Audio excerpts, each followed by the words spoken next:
नमस्कार मित्रों।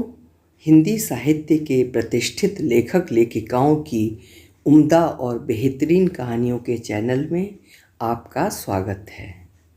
आज सुनिए डॉक्टर संगीता झा की लिखी हुई कहानी मेरा भारत महान। तो शुरू करते हैं कहानी। मैडम मैडम, कार रोकिए, आपकी साड़ी का पल्लू दरवाजे में फंसा है। ऐसा कहते हुए एक आदमी हमारी कार के पीछे दौड़ रहा था। इसमें नया क्या है, ऐसा तो रोज होता है हमारे यहाँ। तुम भी ना एक बार एक्सीडेंट कराकर ही मानोगी। गुस्से में पति ने कार को ब्रेक मारकर रोका। बेचारा वो अजनबी दौड़कर आया और कार का दरवाज़ा पूरा खोल मेरा पल्लू अंदर किया और बड़ी शालीनता से दरवाज़ा बंद किया। मेरी आंखें उसकी आंखों से टकराईं। बड़ी शालीन आंखें थीं वो।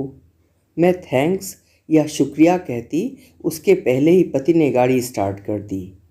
मैंने पीछे मुड़कर उसे हाथ से शुक्रिया अदा करने की एक्टिंग की। पति पूरे रास्ते बड़बड़ करते रहे। अगले दिन उसी रास्ते से मैं ड्राइवर के साथ हॉस्पिटल जा रही थी। अचानक नज़र लाल सेबों पर पड़ी। अरे ये तो कल वाला ही आदमी है। मेम साहब सेब ले लीजिए, देखकर दाम लगा देंगे, एकदम फ्रेश हैं, शिमला के हैं। पीछे दूसरी कार वाला लगातार हॉर्न बजा रहा था, उसका रास्ता जो मैंने रोक रखा था। कोई बात नहीं मैडम, जाइए, आप सामने रहती हैं ना, घर पर पहुंचा देंगे। मैं हैरान, कल साड़ी और आज घर, इससे पहले कभी देखा नहीं। थोड़ा आगे बढ़ने पर ड्राइवर से पूछा, कौन था वो, पहचानते हो उसे?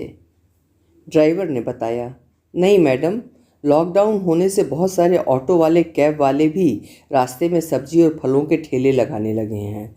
उन्हीं में से एक है। इंग्लिश भी जानता है। कल एक लड़के का आधार कार्ड फार्म भरवा रहा था। शाम की ओपीडी क्लिनिक ख़त्म कर घर पहुंची तो फिर उसी शख्स से सामना हुआ। बड़े अच्छे फ्रेश फल और सब्जियां लिए बैठा था। मेरा तो मानो उसने दिल जीत लिया। बहुत दिनों बाद बथुआ भाजी और सरसों साग, मेरा दिल तो बाग बाग हो गया। नमस्ते मैडम, बंदा हाजिर, आपसे वादा किया था, आपको देखकर ही समझ गया था आप हैदराबाद से नहीं दिल्ली की हैं, इसीलिए बथुए का साग भी ले आया। कितने पैसे हुए? पूछने पर कहने लगा, अरे इस बार इसे मेरी भेंट समझ लें, अगली बार पैसे ले लूँगा। आपने और साहब ने कितने लोगों की जान बचाई है। ड्राइवर, इससे कह दो या तो पैसे ले या सामान ले जाए। मेरे सख्ती से कहने पर ना नुकुर करते हुए उसने पैसे ले लिए और चला गया।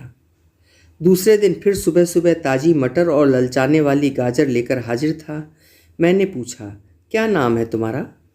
My name is Daniel, my friends call me Danny, you can also call me Danny. मैं अवाक, बाप रे, धुआंधार इंग्लिश पढ़ा लिखा लगता है। कितना पढ़े हो? मेरा बड़ा रूड प्रश्न था।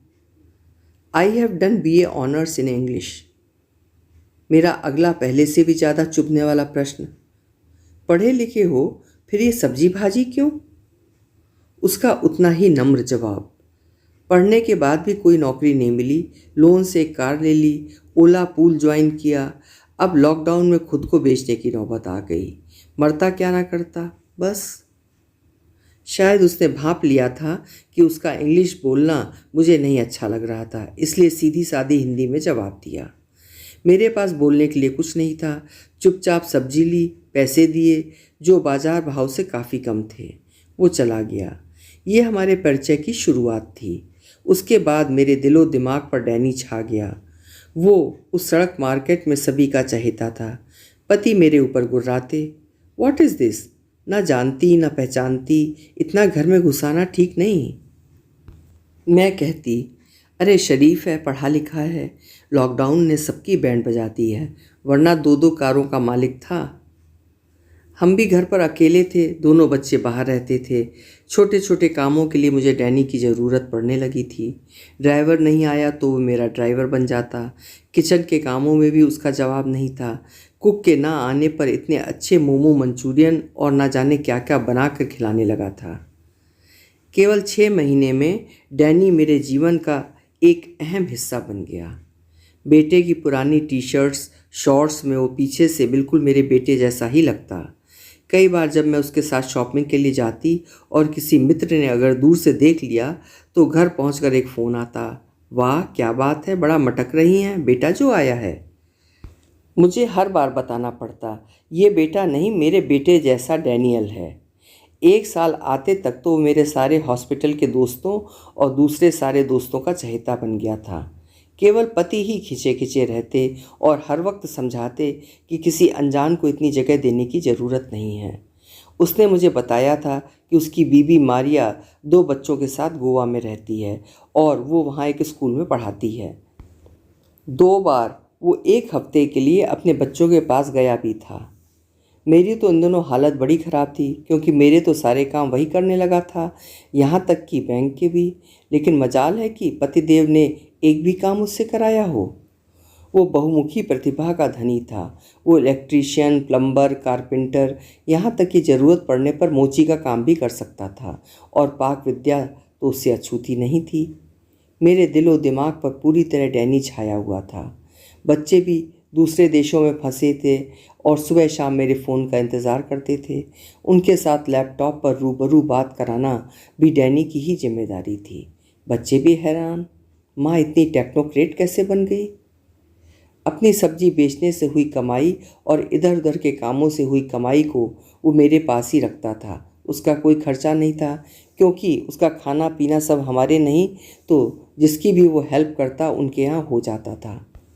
मेरे घर पर उसका एक बैग था जिसमें वो पैसे रखता था। एक दिन बड़ा खुश था और कहने लगा, मैडम मेरे पास 3 लाख रुपया जमा हो गया है, मैं आपके अकाउंट में जमा कर दूंगा और आपके अकाउंट से अपना सिस्टर को आरटीजीएस कर देगा। मैं हैरान, सिस्टर को क्यों, मारिया को क्यों नहीं? डैनी बोला, मारिया जॉब करता है, she has enough money. Sister का हस्बैंड का जॉब नहीं है, छोटा छोटा बच्चा है उसका। मैं तो उसके स्वरूप पर भी फिदा हो गई। मैंने उसके लाए आरटीजीएस फॉर्म में भी साइन कर दिया। ये सिलसिला चलता रहा। उसके पास ना आधार कार्ड था ना पैन कार्ड, इसीलिए पति उससे दूर रहने को कहते थे। मेरे अकाउंट में जितने पैसे जमा करता उतने का ही वो आरटीजीएस करता था।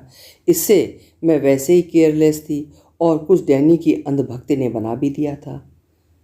एक दिन सुबह सुबह बड़ा उखड़ा डैनी आया और कहने लगा, मैम घर से फ़ोन आया है, मारिया बीमार है, कोविड हो गया है। इतना समझाया था बिना मास्क के कहीं जाना नहीं, बच्चे छोटे छोटे हैं, जाना पड़ेगा। मैं भी उसकी परेशानी देखकर उतना ही परेशान हो गई। मैंने भी उसे जाने की सलाह दी।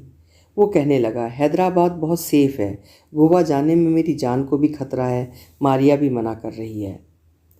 उसके पास जो फ़ोन था वो एक दूसरे सब्जी वाले उस्मान के नाम का था क्योंकि उसका आधार कार्ड और पैन कार्ड दोनों ही लॉकडाउन के जस्ट पहले गुम हो गया था।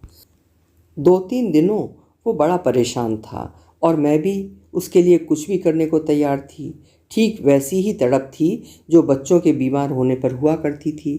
अचानक वो गायब हो गया और उसका फ़ोन भी बंद आ रहा था जो उसका नहीं था। कुछ समझ नहीं आ रहा था। इन 2 सालों में हमारा एक ऐसा रिश्ता हो गया था जो केवल महसूस किया जा सकता था। पति को इस सब से कोई फ़र्क नहीं पड़ रहा था। वो बड़े शांत थे और मेरी टांग खींचने का कोई मौका नहीं चूक रहे थे। मेरे 10 दिन इस तरह गुजरे मानो किसी करीबी की मौत हो गई हो। उसका ज़िंदगी से इस तरह बिना बताए जाना मुझे बहुत चुभ रहा था। एक सुबह अचानक उसी सड़क पर बैठने वाला मोची रामू मेरे घर आया और बदहवासा चिल्लाने लगा, डॉक्टर मैडम कुछ कीजिए, डैनी को पुलिस पकड़ के ले जा रही है, वो रो रहा है लेकिन पुलिस उसे आतंकवादी कह रही है, उसका नाम भी अशरफ है। मैडम मेरा यार सब कुछ हो सकता है, देशद्रोही नहीं। मुझे तो जैसे पाला मार गया कि ये रामू क्या बोले जा रहा है। वो तो बोलता ही जा रहा था, मैडम उसे डैनी नाम रखने को अपनिज ही बोला था। उसका अशरफ नाम पे कोई काम भी नहीं देता और घर भी नहीं दे रहा था। उसका पुराना घर मेरी बहन के घर के पास था, वहाँ सब हिंदू लोग थे। उसको लॉकडाउन में गवर्नमेंट गाड़ी का दाल चावल भी नहीं लेने देते थे। वो बेचारा तो मरने को जा रहा था। मैं ईच उसको बोला फैमिली को गांव भेज के इधर आने को। वो सब काम जानता है, रात को भी कंस्ट्रक्शन साइट पर जाके हेल्प करता था। मैंने पूछा, फैमिली गांव कौन सा, गोवा? अरे नहीं मैडम, आपको ऐसे ही गोवा बोला। उसका बीबी बच्चा लोग कानपुर के पास उन्नाव में रहता है। रामू बोलता जा रहा था। उसके पास आधार कार्ड भी था। मैं ही उसको छिपा के रखने के लिए बोला, आप कुछ करिए मैडम, वो बहुत अच्छा है, आप तो जानते हैं ना। मैं भी चिल्लाने लगी, तुम्हें लगता है कि मुझे किसी के मुसलमान या ईसाई होने से फ़र्क पड़ता है? मैं तुम्हारी कोई मदद नहीं कर पाऊंगी। पति देव तो खा जाने वाली नज़रों से मुझे देख रहे थे, मानो मैंने कोई बहुत बड़ा गुनाह किया हो। कितनी बार समझाया कि बिना पुलिस वेरिफिकेशन के किसी को घर में घुसने मत दो। आप तो चेहरा देख के लोगों की सच्चाई भांप लेती हैं। अब भुगतो। मुझे तो मानो सांप सूंघ गया। बेटे जैसा क्या, कुछ समय तो बेटे से भी बढ़कर। अभी पहली वेव में मुझे कोविड हुआ था तो पति भी नहीं आते थे मेरे पास। डैनी था जो रात दिन मेरी सेवा कर रहा था। कोविड कोड़ से भी ज़्यादा दुत्कारा जा रहा था। दोनों बच्चे फ्लाइट बंद होने की वजह से अपनी अपनी जगहों पर अटके हुए थे। क्या फ़र्क पड़ता है, मुझ पे जान लुटाने वाला डैनी नहीं अशरफ है। मेरी आत्मा मुझे धिक्कार रही थी कि मैं कुछ नहीं कर पा रही हूँ और वो बेचारा देशद्रोही की उपाधि लिए जेल में सड़ रहा था। आज इंटरनेशनल वेमेंस डे है, जिसका मुझे बड़ी बेसब्री से इंतज़ार रहता है।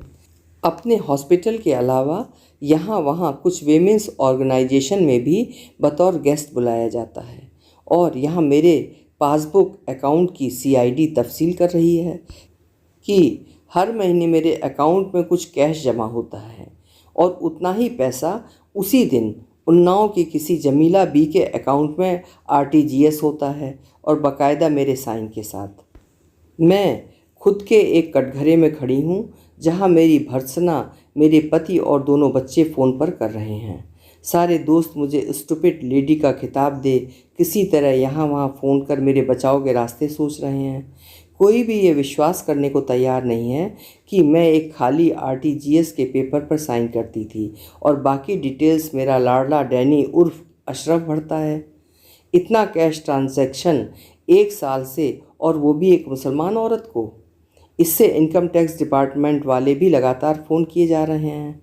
मैं मूर्ख अभी भी सोच रही हूँ, देखो हम कैसे हिंदू मुसलमान में बट गए हैं कि एक बेचारे अशरफ को डैनी बन अपना गुजारा करना पड़ रहा है। उसे ये क्यों करना पड़ा?